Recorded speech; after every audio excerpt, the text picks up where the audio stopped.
Good morning बच्चों। कल हमने पढ़ा दीर्घ संधि के बारे में।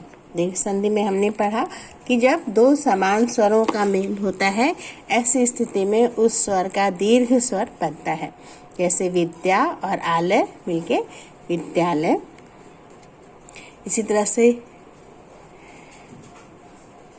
कपि प्लस ईश कपीश, वधु उत्सव वधूत्सव।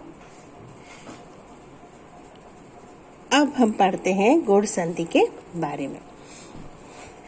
गुण संधि में पहला स्वर हमारा अ या आ होता है, यानी ह्रस्व अ या दीर्घ आ, और दूसरा स्वर हमारा ई होता है, ह्रस्व ई या दीर्घ ई, और इन दोनों का मेल होने पर ए बनता है। कैसे आप समझते हैं? देखो, जैसे ये हमारा है धीर, और हमने इसमें इंद्र जोड़ा। धीर का अंतिम वर्ण हमारा है अ, अंतिम स्वर, और इंद्र का पहला स्वर हमारा है ई। आ और ई ये दोनों मिल करके ए बन जाएंगे, और ये हो जाएगा धी। रा पर ए की मात्रा लग जाएगी, रे अद्रा, धीरेन्द्र। इस तरह से धीर प्लस इंद्र ये मिल करके हमारा बनता है धीरेन्द्र। दूसरा उदाहरण देखते हैं। जैसे नर प्लस इंद्र। नर का अगर हम वर्ण विच्छेद करें तो अंतिम वर्ण हमारा होगा अ, जो स्वर है, और इंद्र का पहला स्वर हमारा है ई। आ और ई मिल करके ए बन जाएंगे, और ये हो जाएगा, वो ए की मात्रा रा पर लग जाएगी, और ये हो जाएगा नरेंद्र। इसी तरह से परम ईश्वर। परम शब्द का अंतिम स्वर हमारा आ है, और ईश्वर का पहला स्वर दीर्घ ई है। आ और ई मिल करके ए बन जाएगा, और इस ए की मात्रा, चूंकि माँ हमारा स्वर विहीन हो गया, यहाँ से आ जो है इस ई से मिल गया और ए बन गया, अब वो ए की मात्रा माँ पे लग जाएगी, और ये हो जाएगा परमेश्वर। परम ईश्वर ये मिलके बन जाएगा परमेश्वर। इसी तरह से दिन और ईश। दिन का अंतिम वर्ण हमारा है, अंतिम स्वर है आ, और ईश का पहला स्वर है ई। आ और ई का मेल करके बनेगा दिनेश। ठीक, यहाँ पर देखो राजा। राजा यहाँ का अंतिम स्वर हमारा है आ, दीर्घ आ, और इंद्र ये जो है ई है। आ और ई मिल करके ए बन गया, तो राजा और इंद्र इसका मेल करके राजेंद्र। इसी तरह से महा ईश्वर। महा का अंतिम वर्ण हमारा है आ, दीर्घ आ, और ईश्वर का पहला स्वर है हमारा दीर्घ ई। आ और ई के मेल से ए बन जाएगा, और महा ईश्वर ये मिल करके बनेगा महेश्वर। इसी तरह से लंका ईश। लंका का अंतिम वर्ण हमारा है आ, दीर्घ आ, और ईश का पहला स्वर है हमारा दीर्घ ई। आ और ई का मेल करके ए बन जाएगा, और ये हो जाएगा लंकेश। ठीक, यानी आ ह्रस्व हो या दीर्घ हो, ई ह्रस्व हो या दीर्घ हो, आ और ई का मेल सदैव ए बनाएगा, और इस तरह से हमारा बनता है राजेश, महेश, महेंद्र, नरेंद्र। ठीक, पहला स्वर हमारा आ या आ होगा, दीर्घ या ह्रस्व जो भी हो, और दूसरा स्वर हमारा ई होगा, ह्रस्व या दीर्घ जो भी हो। आ और ई के मेल से सदैव ए की मात्रा बनेगी। ये हमारे है गुण संधि का पहला नियम। गुण संधि का दूसरा नियम है आ और उ। आ के मेल से ओ बनता है, यानी आ और ई के मेल से ए बना, और आ और उ के मेल से ओ बनता है। यहाँ भी वही सेम बात होगी कि आ ह्रस्व हो या दीर्घ हो, ऊ ह्रस्व हो या दीर्घ हो, दोनों ही स्थितियों में ओ की मात्रा बनेगी। जैसे हित उपदेश, हित का अंतिम वर्ण हमारा आ है और उपदेश का पहला स्वर हमारा ऊ है। आ और ऊ के मेल से ओ बन जाएगा और हित उपदेश ये हो जाएगा हितोपदेश। इसी तरह से विवाह उत्सव, विवाह का अंतिम स्वर हमारा आ है, उत्सव का पहला स्वर हमारा ऊ है। आ और ऊ के मेल से ओ बनेगा और ये हो जाएगा विवाहोत्सव। ठीक, यानी आ और ई ह्रस्व या दीर्घ कोई भी हो, ऐसी स्थिति में ए बनता है।